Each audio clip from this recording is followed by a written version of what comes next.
What's the difference between these two sentences? 泣いているように笑う and 泣かないように笑う。皆さん、こんにちは。元気ですか? Last time we talked about the difference between yoni and yona and how they're actually just the same thing, but with different particles to fit different situations. If you haven't watched that, it'll be better if you do that first. But anyway, today's lesson is about something that confuses a lot of learners, and that is the second use of yoni, which is often translated to so that. So far, all the variations of yo that we've been doing have had something to do with the kanji yo, which means appearance, manner, or the way of doing something. But this yoni seems to be completely different. Why does it mean so that? It doesn't seem like it has anything to do with the appearance or manner of something. Some of you might even say that it seems closer to tameni, which means for or for the purpose of. But the big idea for today is the second type of yoni that we're going to do today still uses the same type of yo that we've been using so far. And if you just change the way you understand it, it's going to start making sense. It's going to start feeling like, oh, maybe it's not so different after all. Today, I'm going to try and rewire your understanding of yoni and also hopefully help you understand how yoni is completely different from tameni. But that's enough yapping for now. Let's go to the whiteboard. What's the difference between these two sentences? 泣いているように笑う and 泣かないように笑う. So before I unblur these images, let's break down the sentences and figure out what they mean. So one thing you can immediately tell is that this one is negative and this one is not. That will help us later, but not yet. Another thing is, one of these is the yoni that you already know. This is the yoni that tells you how the verb is being done. So if I were to give you an easy example, この猫は人間のように鳴く. This cat cries like a human. So following that, you can tell that for 泣いているように笑う, 泣いているように is the phrase that is describing 笑う. Meaning, in what way is this person, me obviously, in what way is this person laughing? This person is laughing in a way that they're crying. In plain English, laughing as if you're crying. っていうことです. So, that's my face. Excuse my horrible expression. But anyway, what does the second one mean? 泣かないように笑う. I want you to take a second and think of what it could mean based on what you understood in the previous one. どうですか? はい. So, 泣かないように笑う. 泣かない means won't cry or don't cry. So, if we follow the same principle, 泣かないように should be describing 笑う. So, what does that mean?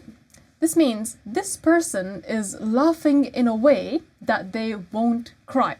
Now, it sounds a bit weird, right? The translation itself doesn't make a whole lot of sense, and that's why English translations just take the shortcut and say that this means so that. So what this sentence actually means is laughing so that you don't cry. だから、こんな感じですね. I want to cry, but I'm trying to hide it by laughing. But with this one, I want you to try and change the way you understand this. How? So the thing about using yoni as so that is that there is actually no cause and effect in the meaning. Just because I laugh, it doesn't mean that crying is definitely not going to happen. Like, I might still cry, right? I'm putting in the effort, but it might not work.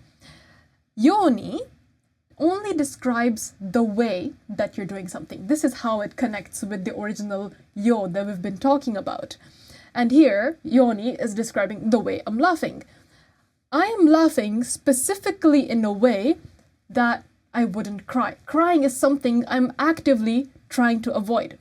What yoni does is it indirectly tells you the intention of the person by describing how they're doing the action. So by saying that I'm doing warau in a way that I won't cry, indirectly you're finding out that my intention is that I don't want to cry, even though we're not saying want. When we use yoni, whatever we do is like a precaution or a prevention. You're trying to make something happen, or you're trying to stop something from happening. It might happen, it might not happen. This also connects directly to why yoni is so different from tameni, but we'll get to that in a bit. Now, if you've been paying attention, you might be thinking, hey, how the heck do you tell which yoni is being used? Is it just context? And yes, it is often context, but there is a very specific type of verb that if you put it before yoni, the meaning of yoni will change to so that. So what is this very specific type of verb? You're gonna have to remember this, so listen carefully. This is the kind of verb that you don't have direct control over. What does that mean? I have 4 categories today, so let's look at them one by one. Okay. 日本語が話せるように毎日練習している。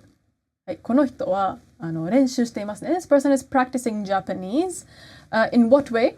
In a way that they're able to speak Japanese.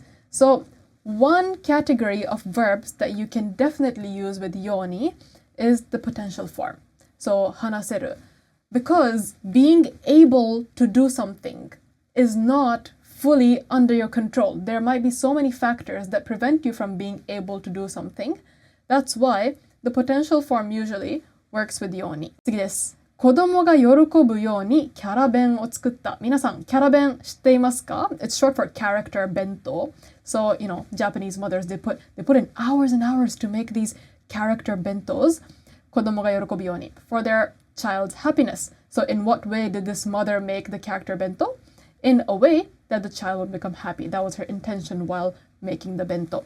The reason why we often use other people's emotions with yoni is because, you tell me, is someone else's happiness or is someone else's sadness directly under your control? Obviously, you can do things to try and make other people happy, try and make other people sad if you're evil, but it's never fully under your control, right? This mother could do anything and everything. She could make the world's craziest bento and her child might still not be happy. So, the second category is other people's emotions. 次、迷子にならないようにお母さんの手をつなぐ。はい、この子は手をつないでいます。In what way? In a way that he won't get lost. 迷子にならない。So the knife form is another category because you could do everything possible to prevent something from happening, but it might still happen, like the first example that we used. I might try to not cry, but it would still happen. 最後です。合格するように勉強している. So this one I don't really see in books a lot. It's just something that I feel as a Japanese speaker sounds right. 合格する is to pass. So in what way is this student studying? In a way that he would pass with the intention of passing. The reason why I think this belongs here is because things like 合格する passing, 優勝する winning are also never fully in your control. Like you can do everything to try and pass an exam, but at the end of the day, it's someone else's decision, so it might not happen. So any outcome that is dependent on others can, in my opinion, be used with yoni. There are other ways to say this. The most common format is 合格できるように勉強している. But this, I think, is worth noting. So these are the 4 types that I have for you today, but it's actually just one. All of these are the kind of verbs that are not fully under your control. If you remember this, you won't have to remember, okay, these 4 categories I can use with yoni. You can just think of the meaning and determine whether it works or not. Just one quick reminder, don't use the must form with yoni, and don't use the continuous form, like 合格しているように or 迷子になっていないように, because if you do that, then the meaning will change to like. It will no longer mean so that. Let's try a few questions. Okay, so now what you have to do is you're gonna have to differentiate between the 2 types of yoni that we've done so far. So I'm gonna give you some context and choose the one that fits the meaning. はい。この人は寒いのが大嫌いです。頭を温めたいです。He hates the cold, so he wants to warm his head. はい。じゃあ何をしますか? 頭が寒くないように布団に入った。頭が寒くならないように布団に入った。3 seconds. はい。答えは頭が寒くならないように布団に入った。Very simple reason. 寒くならない is a verb, and before yoni, in order for it to mean so that, you need to use a verb. The first one, what it means is, if you don't use a verb, if you use an adjective like 寒くない, then yoni takes on the meaning of like or as if that we did before. So this would mean that he went into the futon as if he's not cold, but it's the opposite, right? はい、次です。はい、このおばちゃんは来月マラソンに参加します。ちょっと心配です。She's a bit worried. It's her first marathon. だから何をしますか？マラソンをするように毎朝ジョギングしている。マラソンができるように毎朝ジョギングしている。3 seconds. はい、答えはマラソンができるように毎朝ジョギングしている。So this time, both of them are verbs, but the second one has a potential form, and the first one doesn't. And マラソンをする is not really something that's out of your control, right? So it doesn't really work here. So the second one means she is jogging every morning so that she can run the marathon. What the first one means is she's jogging every morning as if she's running a marathon. So, meaning wise, it's fine, but it doesn't really fit the context. はい、最後です。これ、田中くんは目があまり良くないです。He has bad eyesight. だから何をしましたか？文字がよく見れるように前に座りました。文字をよく見るように前に座りました。3秒。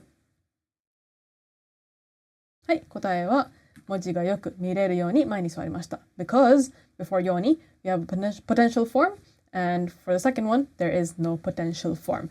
Are you getting the hang of it? It's not that hard, right? But I think now is a good time to talk about the difference between ように and ために. So basically, by now you understand that ように only describes the way something is done. No matter how hard you try to please someone, to make them happy, it's not always going to give you results. ように is always used with things that you don't have direct involvement over. ために is the exact opposite. You only use it when you're pretty sure that doing A will make B happen. So, for example, お弁当を作るために材料を買った。You bought ingredients for the purpose of making 弁当。お弁当を作る is something definite. It's not uncertain, right? You bought the ingredients and now it's up to you to make the 弁当. So here you can use ために. But if you say お弁当が作れるように材料を買った、it seems like you bought the ingredients, but you don't really know whether making the bento will happen or not. So usually you would use this when you're talking about someone else, like お母さんがお弁当を作れるように材料を買った。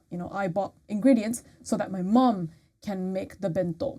But yeah, that's the difference. ために is very strong. ように is just you trying to make something happen and hoping that it will happen.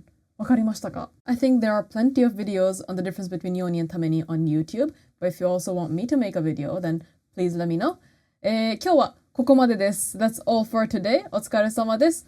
Does ように make a little bit more sense now? There are two types, but not really. They both lead to the same thing. And if this way of thinking helped you understand it even a little bit better, then please let me know. Please write it in the comments. I love reading your comments. It really keeps me motivated to do more of these videos. And if you found this video even a little bit useful, please consider liking and maybe even subscribing so that the YouTube algorithm knows what to do. Also, in case you're wondering, yes, this is me re-recording the outro because the video was supposed to be a little bit longer. I was including ようにする and ようになる as well, but 21 minutes is a bit too long and boring, isn't it? So yeah, that part is gonna be a shorter video soon. And then soon after that, we'll be done with this whole Yo series. So if there's anything specific that you want to see after that, please let me know and I'll try to do it. 今日はお疲れ様でした。ありがとうございます。ではまた来週。バイバイ。じゃあね